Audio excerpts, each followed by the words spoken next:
პირდაპირ ჩართვით უნდა შემოგვიერთდეს თინა ბოკუჩავა, ნაციონალური მოძრაობის ერთ-ერთი ლიდერი. თინა, საღამშვიდობის, ძალიან დიდი მადლობა ჩართვისთვის. თინა, მოდით ღარიბაშვილის დღევანდელი გამოსვლით დავიწყებთ თქვენთანაც საუბარს.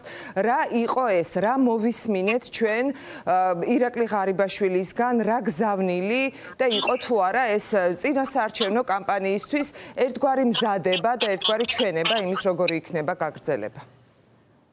მოგესალმებით თამარ, მივესალმები მაყურებელს. მე ვფიქრობ, რომ დღევანდელი ღარიბაშვილის გამოსვლა, რომელიც კორუფციისთვის ორჯერ გაათავისუფლა ივანიშვილმა თანამდებობიდან და კვლავ ასეთი აგრესიული ტონით, სიძულვილის ენით გამოყენებით საუბრობს.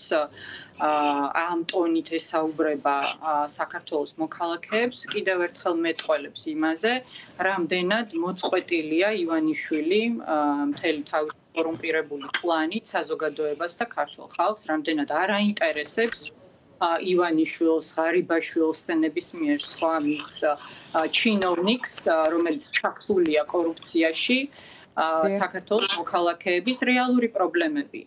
დღეს იქნება ეს პრემიერ-მინისტრი თუ იქნება ეს მმართველი პარტიის თავმჯდომარე, უნდა საუბრობდეს იმაზე, როგორ დააძლევს სიღარიბეს, როგორ შექმნის სამუშაო ადგილებს, როგორ დააბრუნებს ემიგრანტებს საქართველოში იმ მძიმე მოცემულობაში, როდესაც მხოლოდ 2021-2022 წლებში 100,000-მა საქართველოს მოქალაქემ დატოვა საქართველო, როდესაც მხოლოდ ერთ წელიწადში 30,000-მა საქართველოს მოქალაქემ მოითხოვა თავშესაფარი ევროკავშირის ქვეყნებში. რატომ ხდება ეს? კარგ ცხოვრებას გაურბიან ადამიანები, ფუფუნებას გაურბიან, თუ მათი ეკონომიკური პრობლემები მართლა იმით არის განპირობებული, რომ პირადი ბანკირები არ ჰყავთ, როგორც ეს ურჩია საქართველოს მოქალაქეებს. თინა, დღეს სხვათა შორის დასაწყისში ეს პრობლემები თამარ განპირობებულია იმით, რომ ეს ხელისუფლება ეკონომიკა მათ პირობებში მუშაობს მხოლოდ და მხოლოდ მათზე, მათი ინტერესში და მათი კლანის ინტერესში და არა საქართველოს მოქალაქის ინტერესში. ეს უნდა შევცვალოთ,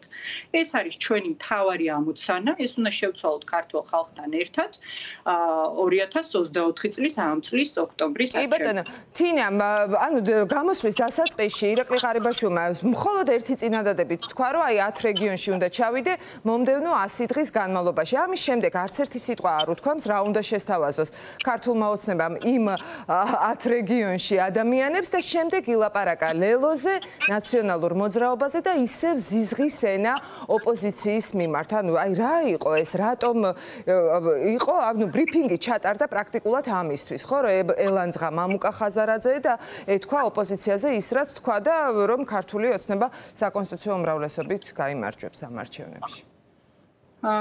კიდევ ერთხელ ვიმეორებ, ეს აჩვენებს იმას, თუ რამდენად მოწყვეტილია ივანიშვილი და მისი კორუმპირებული გარემოცვა ქართველი ხალხის რეალობას და პრობლემებს, იმ ყოველდღიურ გამოწვევებს, რომლის წინაშეც ადამიანები დგანან.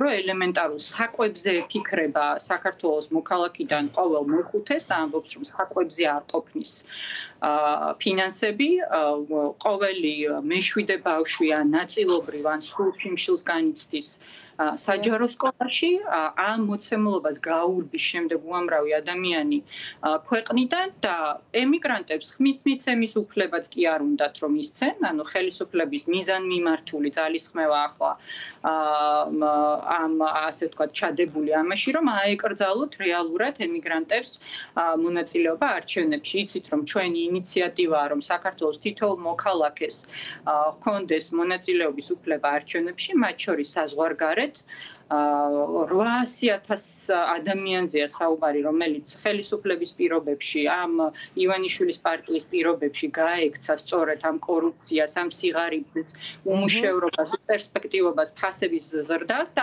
ახლა იმ მთავრობას, რომელიც ტრაბახობს ვითომ ნომინალური გაზრდილი ეკონომიკით, რომელიც მხოლოდ და მხოლოდ მათი ინტერესში და არა საქართველოს მოქალაქის ინტერესში მუშაობს, სადაც ბიუჯეტი მრავალ დიდწილად ივსება მათ შორის იმ გზავნილების ხარჯზე, რომელსაც ადამიანები საზღვარგარეთიდან ოჯახებს უგზავნიან, ამ ადამიანებს, რომლის ხარჯზეც ბიუჯეტს ავსებენ ისევ თავიანთი კორუფციული სქემებისთვის და ტენდერებისთვის, ელემენტარულად ხმის მიცემის უფლებაც კი არ უნდათ რომ მისცენ. რატომ? იმიტომ რომ ძალიან კარგად იციან, რომ ქვეყნის ფარგლებს გარეთ მათი გაყალბების მექანიზმები ვერ იმუშავებს.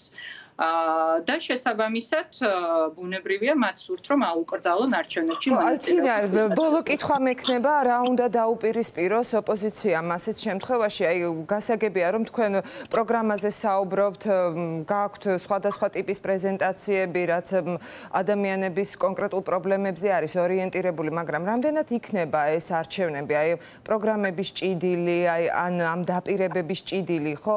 ნახეთ ჩვენ რომ ალბათ ქართული ოცნება ისევ ამ ზიზღის კამპანიის გზით წავა. თავარია რომ საქართველოს მოქალაქემ ირწმუნოს ცვლილება. საქართველოს მოქალაქეთა აბსოლუტურ უმრავლესობას სურს ცვლილება, იმიტომ რომ ხედავენ, რომ ეკონომიკა მუშაობს მხოლოდ და მხოლოდ ივანიშვილის და მისი კლანის სასარგებლოდ.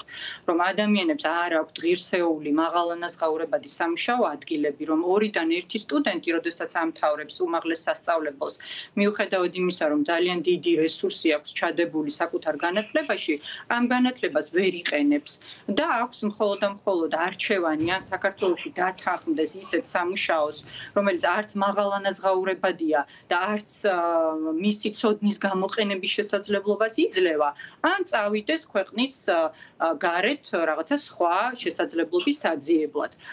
ეს არის ის რეალობა, რის გამოც საქართველოს მოქალაქეებს სურთ ცვლილება. ჩვენი ვალია, როგორც პოლიტიკოსების, რომ ამ დაკვეთას, ამ სურვილს, ხალხის ამ ნებას ჩვენ ვუპასუხოთ.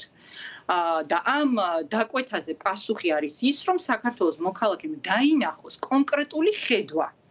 როგორ აპირებს ახალი ხელისუფლება, რომელიც მე ღრმად ვარ დარწმუნებული იქნება კოალიციური და არა ერთპარტიული და ერთპიროვნული, როგორც ეს არის ივანიშვილის პარტიის პირობებში, ეს კოალიციური მთავრობა როგორ შეცვლის ამ ძალიან მძიმე რეალობას, როგორ მოიზიდავს ინვესტიციებს საქართველოში.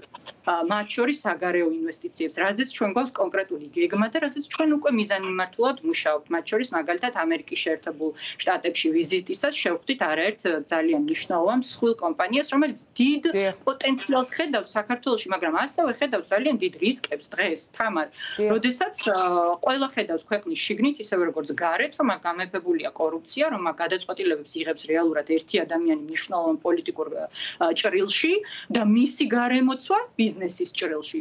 ეს არ არის ის საინვესტიციო გარემო, რომელიც აძლევს თავდაჯერებულობას ინვესტორს, რომ შემოვიდეს ქართულ ბაზარზე. მიუხედავად იმისა, რომ ჩვენი გეოგრაფიული მდებარეობიდან გამომდინარე, იქიდან გამომდინარე, რომ საქართველოს ერთ დროს პრეზიდენტი სააკაშვილის დროს, ჩვენი პოლიტიკური გუნდის დროს იყო რეფორმატორი, ნომერ პირველი რეფორმატორი ქვეყანა დასახელებული მსოფლიო ბანკის მიერ, იმის გამო, რომ ახლა სანქცირებული რუსეთის პირობებში ძალიან სერიოზული რეგიონალური კონტექსტი და შესაძლებლობის ფანჯარა გააჩნდა საქართველოსთვის, მაგრამ ამ ყველაფრისთვის აუცილებელია ცვლილება და ჩვენ ეს ცვლილება ქართულ ხალხთან ერთად უნდა მოვიტანოთ არჩევნებზე. დიდი მადლობა თინა. თინა ბოკუჩავა საუბრობდა პირდაპირ ეთერში.